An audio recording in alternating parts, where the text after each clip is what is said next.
এই যে আজকে আমি একটু বুনা খিচুড়ি রান্না করব। কড়াইতে তেল বসিয়ে দিয়েছি, এখন পেঁয়াজ, কাঁচামরিচ, তেজপাতা, তারপরে লং যা যা লাগে আমি দিয়ে দিয়েছি।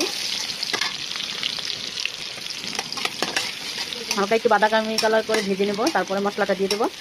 এই যে আদা রসুন জিরা বাটাটা দিয়ে দিলাম, এখন সুন্দর করে একটু ভেজে নেব।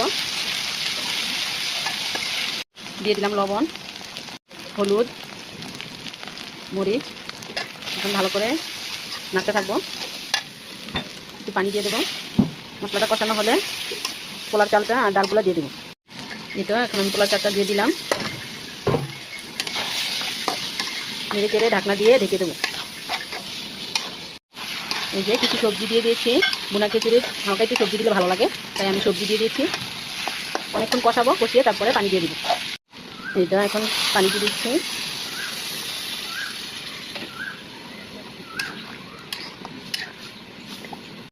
এই যে আমি আরেক রকমের ডাল দিয়ে দিচ্ছি, এটা আগে সিদ্ধ করে নিয়েছিলাম।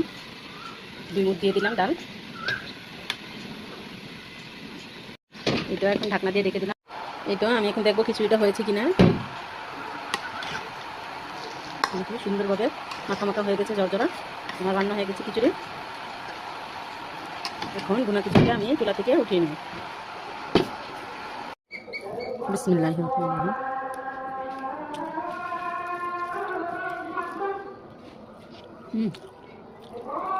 অনেক মজা হয়েছে।